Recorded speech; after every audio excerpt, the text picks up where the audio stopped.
Okay, y'all. Work, Chapter 7, Lesson 6. Work to learn, don't work for money.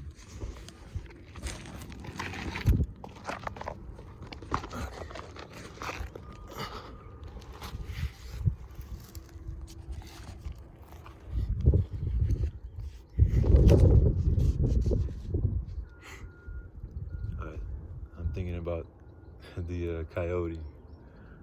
When you read the Bible, you think about your sins and maybe the bad stuff you did, you know? Don't let the negative destroy you, you know? Stay put, be still, you know?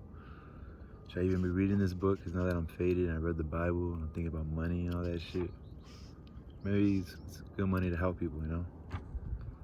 I want to be more connected with people though, more just kind of like when I pass by people, more like before I cross, from when I see people from far, before I walk up, like, do you ever think about like, I don't know, like, I don't know, the whole situation, or I don't know.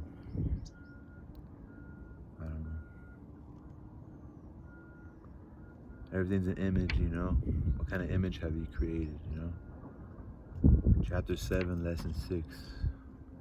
Work to learn, don't work for money. In 1995, I granted an interview with a newspaper in Singapore.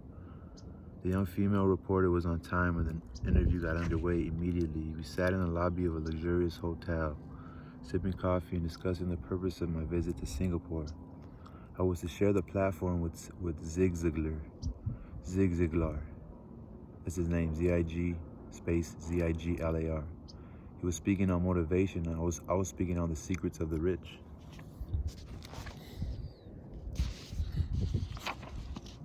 He was speaking on motivation.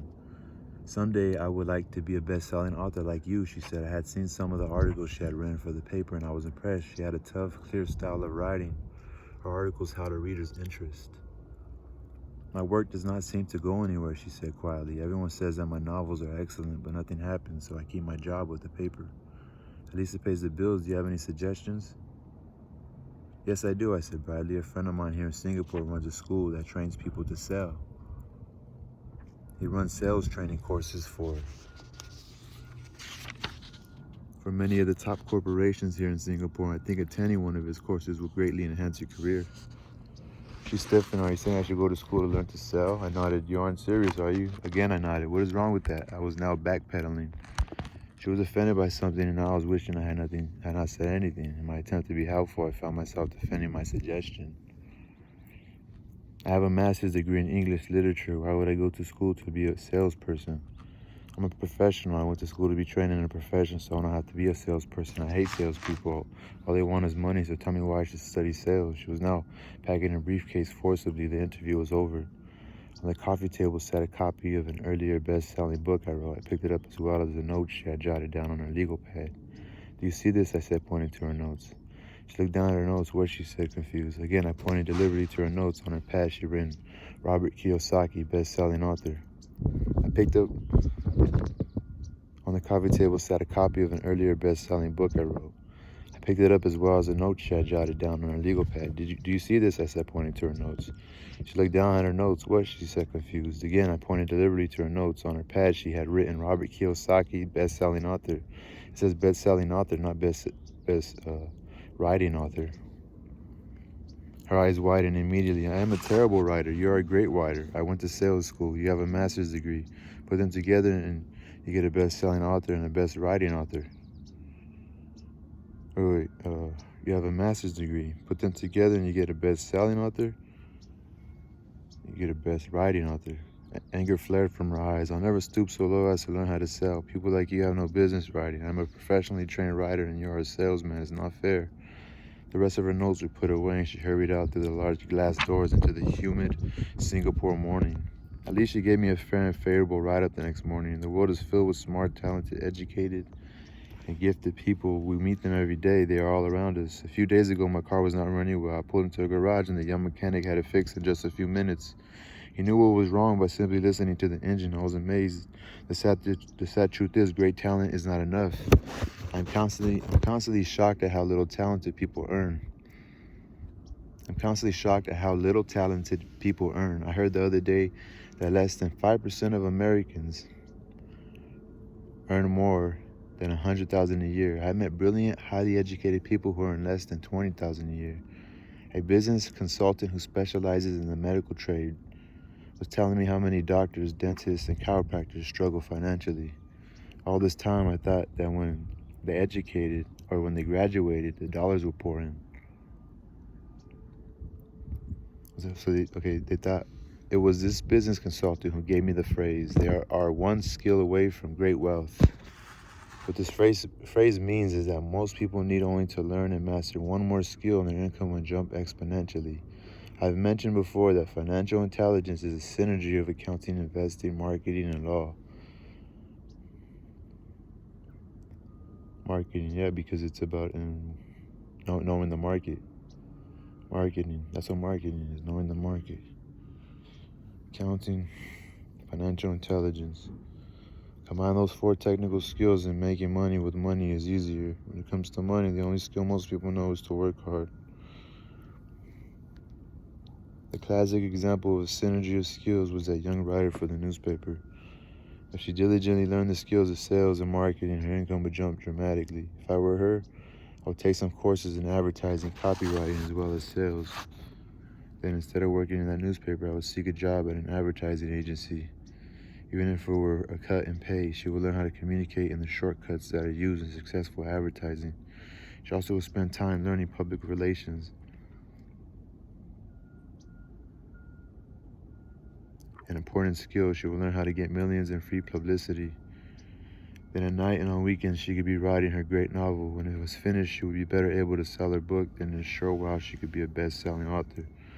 When I first came out with my first book, If You Want to Be Rich and Happy, Don't Go to School, the publisher suggested I change the title to Economics of Education. I told the publisher that with a title like that, I would sell 2 books, one to my family and one to my best friend. The problem is they would expect it for free.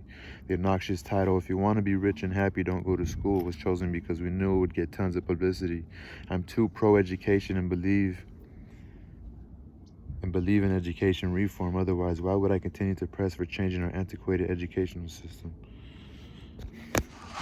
I am pro-education and believe in education reform. Otherwise, why would I continue to press for changing our antiquated educational system? Because in his title, he says, want to be rich, don't go to school. So he's like, because whatever the system's set right now is not working. So that's what he's pretty much saying. Otherwise, why would I continue to press for changing our antiquated educational system? So I chose a title that would get me more on TV and radio shows, simply because I was willing to be controversial. Many people thought I was a fruitcake, but the book sold and sold. When I graduated from the U.S. Merchant Marine Academy in 1969, my educated dad was happy. Standard Oil of California had hired me for its oil tanker fleet. I was a 3rd mate, and the pay was low compared with my classmates.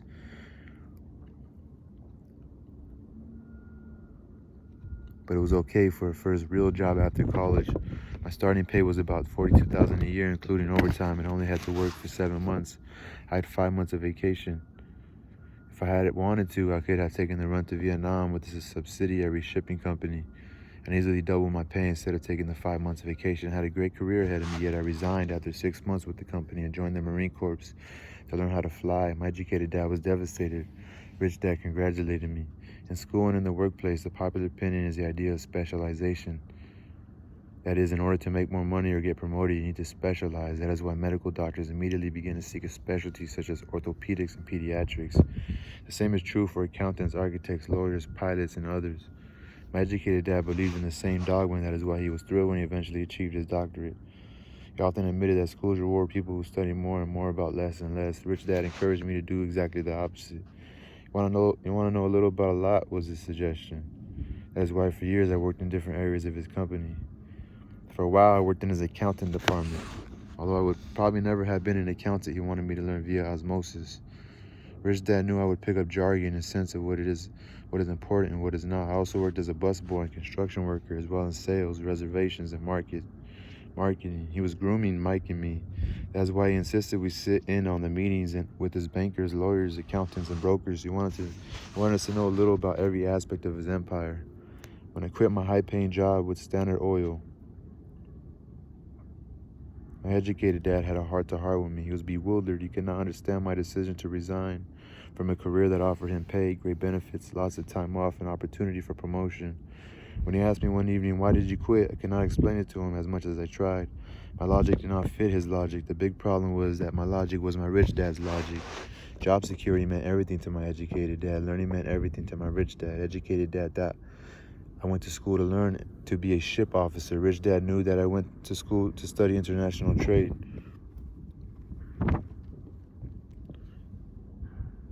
So as a student, I made cargo runs, navigating large freighters, oil tankers, and passenger ships to the Far East and the South Pacific. Rich dad emphasized that I stay in the Pacific instead of taking ships to Europe because he knew that the emerging nations were in Asia, not Europe. While most of my classmates, including Mike, were partying at their fraternity houses, I was studying trade, people, business styles, and cultures in Japan, Taiwan, Thailand, Singapore, Hong Kong, Vietnam, Korea, Tahiti, Samoa, and the Philippines. I also was partying, but it was not in any frat house. I grew up rapidly. Educated dad, you just cannot understand why I decided to quit and join the Marine Corps. I told him I wanted to learn to fly, but really I wanted to learn to lead troops. Rich dad explained to me that the hardest part of running a company is managing people. He had spent 3 years in the Army. My educated dad was draft exempt. Rich dad told me of the value of learning to lead men into dangerous situations. Leadership is what you need to learn next, he said. If you're not a good leader, you'll get shot on the back, just like they do in business. Returning from Vietnam in 1973, I resigned my commission. Even though I loved flying, I found a job with Xerox Corp. I joined it for one reason, and it was not for the benefits. I was a shy person, and the thought of selling was the most frightening subject in the world. Xerox has one of the best sales training programs in America. Rich dad was proud of me. My educated dad was ashamed. Being an intellectual, he thought that salespeople were below him. I worked with Xerox for 4 years until I overcame my fear of knocking on doors and being rejected. Once I could consistently be in the top 5 in sales, I again resigned and moved on, leaving behind another great career with an excellent company. In 1977, I formed my first company. Rich dad had groomed Mike and me to take over companies, so I now had to learn to form them and put them together. My first product, the Nylon and Velcro wallet.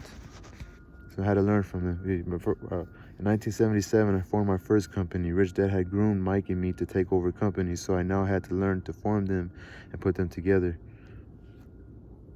My first product, the Nylon and Velcro wallet, was manufactured in the Far East and shipped to a warehouse in New York where I had gone to school. My formal education was complete.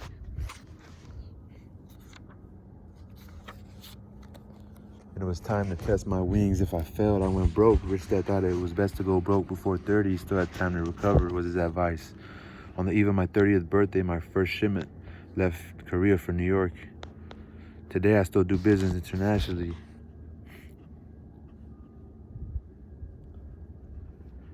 And as my rich dad encouraged me to do, I keep seeking the emerging nations. Today, my investment company invests in South America, Asia, Norway, and Russia. There was an old cliche that goes, job is an acronym for just over broke.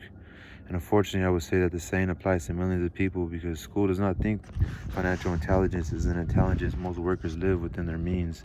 They work and they pay the bills. There's another horrible management theory that goes, workers work hard enough to not be fired, and owners pay just enough so that workers won't quit. Today, I still do business internationally, and as my rich dad encouraged me to do, I keep seeking the emerging nations. Today, my investment company invests in South America. Asia, Norway, and Russia. There's an old cliche that goes, job is an acronym for just over broke. And unfortunately, I would say that the same applies to millions of people because school does not think financial intelligence is an intelligence. Most workers live within their means. They work and they pay the bills. There's another horrible management theory that goes, workers work hard enough to not be fired and owners pay just enough so that workers won't quit. Unfortunately, I would say that the same applies to millions of people because school does not think financial intelligence is an intelligence. Most workers live within their means. They work and they pay the bills. There's another horrible management theory that goes, workers work hard enough to not be fired and the owners pay just enough so that the workers won't quit. If you look at the pay scales in most companies, again, I would say there is a degree of truth in that statement. The net result is that most workers never get ahead. They do what they've been taught to do, get a secure job. Most workers focus on working for pay and benefits that reward them in the short term, but is often disastrous in the long run. Instead, I recommend to young people to seek work for what they will learn.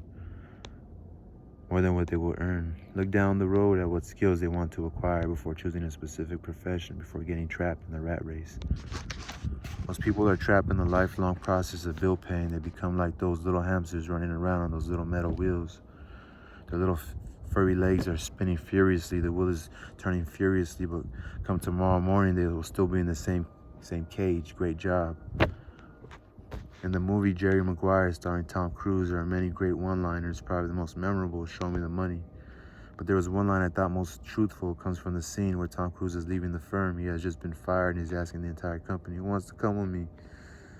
And the whole place is silent and frozen. Only one woman speaks up and says, "I'd like to, but I'm due for a promotion in 3 months." That statement is probably the most truthful statement in the whole movie. It is the type of statement that people use to keep themselves busy working away to pay bills. I know my educated dad looked forward to his pay raise every year. And every year he was disappointed, so he would go back to school to earn more qualifications so he could get another raise. But again, it would be another disappointment. The question I often ask people is, where is this daily activity taking you? Just like the little hamster, I wonder if people look at where their hard work is taking them, what does the future hold? Cyril Brickfield, the former executive director of the American Association of Retired People, reports that private pensions are in a state of chaos. First of all, 50% of the workforce today has no pension. That alone should be of great concern, and 75 to 80% of other 50% have ineffective pensions that pay $55 or $150 or $300 a month. In his book, The Retirement Myth, Craig S. Carpel writes, "I visited the headquarters of a major national pension consulting firm and met with the managing director who specializes in designing lush retirement plans for top management. When I asked her what people who don't have corner offices will be able to expect in the way of pension income, she said with a confident smile, the silver bullet." In his book, The Retirement Myth, Craig S. Carpel writes, "I visited the headquarters of a major national pension consulting firm and met with the managing director." In his book, The Retirement Myth,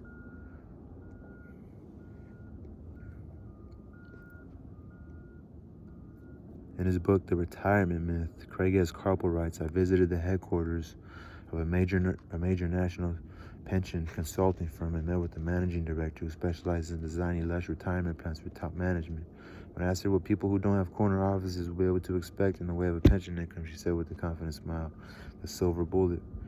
"What?" I asked. "Is a silver bullet," she shrugged. "If baby boomers discover they don't have enough money to live on when they're older, they can always blow their brains out." Carpel goes on to explain the difference between the old defined benefit retirement plans and the new 401k plans, which are riskier. It's not a pretty picture for most people working today, and that is just for retirement. When medical fees and long-term nursing home care are added to the picture is frightening. In his 1995 book, he indicates that nursing home fees run from $30,000 to $125,000 per year. He went to a clean, no-frills nursing home in his area and found the price to be $88,000 a year in 1995. Already many hospitals and countries with socialized medicine need to make tough decisions, such as who will live and who will die. They make those decisions purely on how much money they have and how old patients are.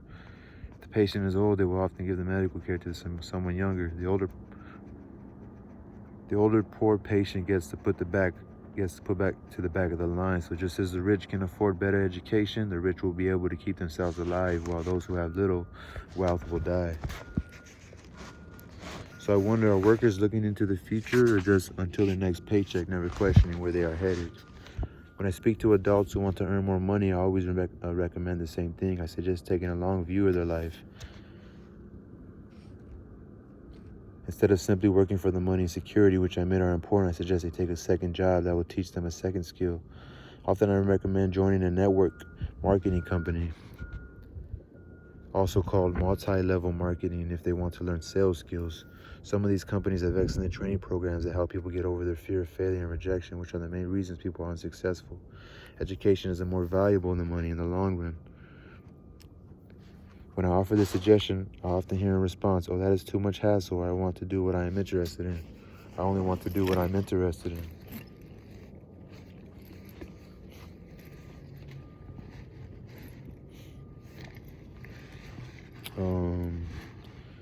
To the statement of "it's too much of a hassle" as, "So you would rather work all your life giving 50% of what you earn to the government."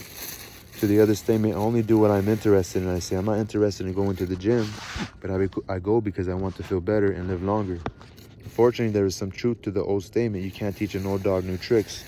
Unless the person is used to changing, it's hard to change.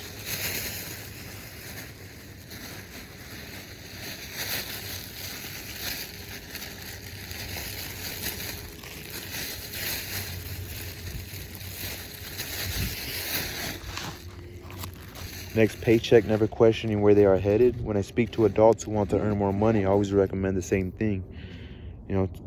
Taking a long view of their life instead of working for money and security. When I offer this suggestion, I'll tend to respond, "Oh, that is too much hassle," or "I only want to do what I'm interested in." To the statement, "It's too much of a hassle, so you would rather work all your life giving 50% of what you earn to the government." To the other statement, "I only do what I am interested in." I say, "I'm not interested in going to the gym, but I go because I want to feel better and live longer." Unfortunately, there is some truth to those statements. You can't teach an old dog new tricks unless a person is used to changing. It's hard to change. For those of you who might be on the fence when it comes to the idea of working to learn something new, I offer this word of encouragement. Life is much like going to the gym. The most painful part is deciding to go. Once you get past that, it's easy. There have been many days I have dreaded going to the gym, but once I am there, an emotion is a pleasure. After the workout is over, I'm always glad I talked myself into going. If you're unwilling to work to learn something new and insist on instead becoming highly specialized within your field, make sure the company you work for is unionized. Labor unions are designed to protect specialists. If you are unwilling to work to learn something new and insist on instead becoming highly specialized within your field, make sure the company you work for is unionized. Labor unions are designed to protect specialists. My educated dad, after falling from grace with the governor, became the head of the teachers union in Hawaii. He told me that it was the hardest job he ever held. My rich dad, on the other hand, spent his life doing his best to keep his companies from becoming unionized. He was successful.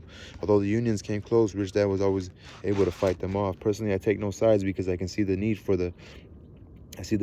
and the benefits of both sides. If you do, as school recommends, become highly specialized and seek union protection. For example, I had continued on with my flying career, I would have sought a company that had a strong pilots union. Why? Because my life would be dedicated to learn a skill that was valuable in only one industry.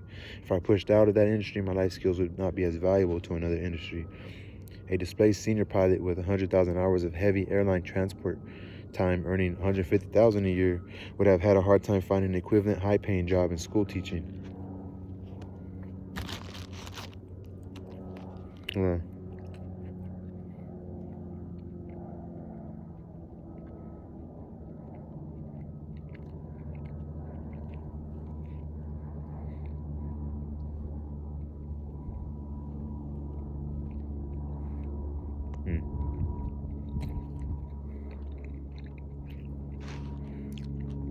Same is true for even doctors today.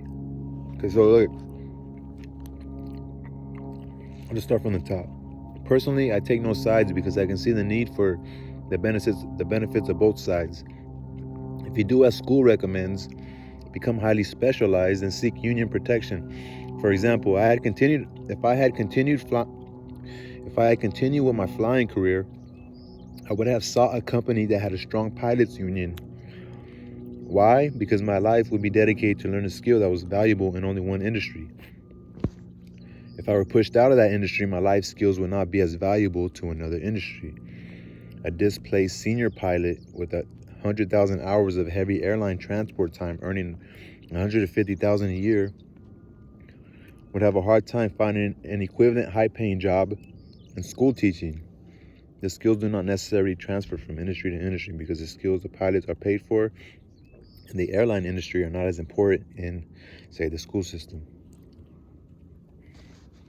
The same is true even for doctors today. With all the changes in the medicine, many medical specialists are needing to conform to medical organizations such as HMOs.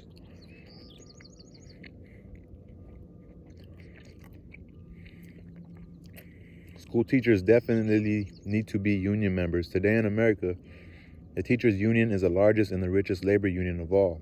The NEA, National Education Association, has tremendous political clout.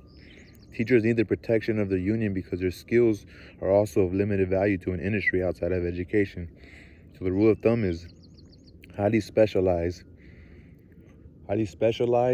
then unionize. It's a smart thing to do. When I ask the classes I teach, how many of you can cook a better hamburger than McDonald's? Almost all the students raise their hands. I then ask, so if most of you can cook a better hamburger, how come McDonald's makes more money than you? The answer is obvious. McDonald's is excellent at business systems. The reason so many talented people are poor is because they focus on building a better hamburger and know little to nothing about business systems. A friend of mine in Hawaii is a great artist. He makes a sizable amount of money. One day his mother's attorney called to tell him that she had left him $35,000. That was what was left of her estate after the attorney and the government took their shares. Immediately, he saw an opportunity to increase his business by using some of his money to advertise. 2 months later, his first 4-color, full-page ad appeared in an expensive magazine that targeted the very rich.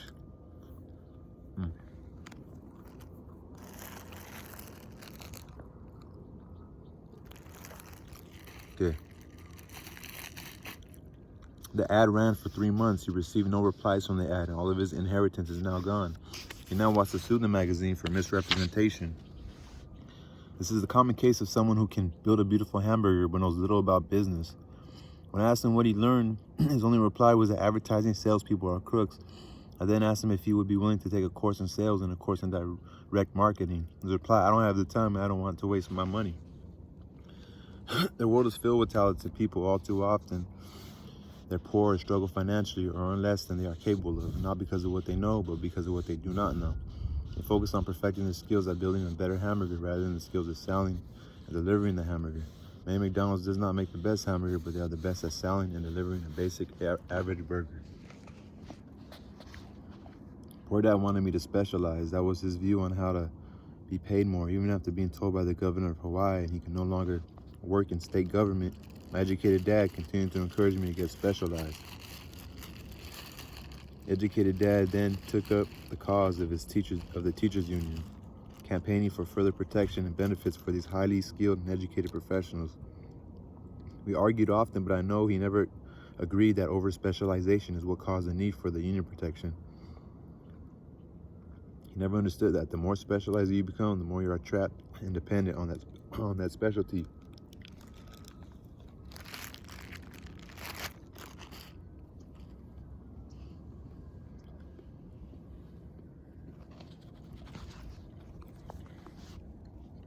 Rich Dad advised that Mike and I groom ourselves.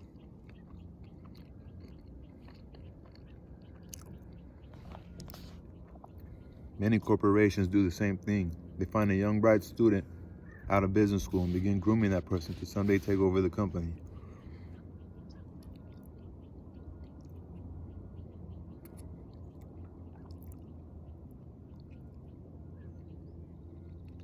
So these bright young employees do not specialize in one department. They are moved from department to department to learn all the aspects of business systems. The rich often groom their children or the children of others. By doing so, the children gain an overall knowledge of the operations of the business and how the various departments interrelate. For the World War II generation, it was considered bad to skip from company to company. Today is considered smart since people will skip from company to company rather than seek greater specialization. Why not seek to learn more than earn? In the short term, it may earn you less. In the long term, it will pay off in larger dividends. The main management skills needed for success are the management of cash flow, the management of systems, including yourself and time with family, the management of people, the management of systems.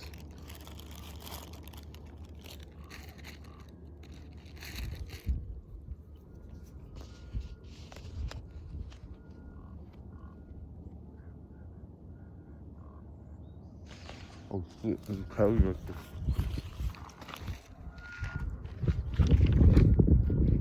pause right here.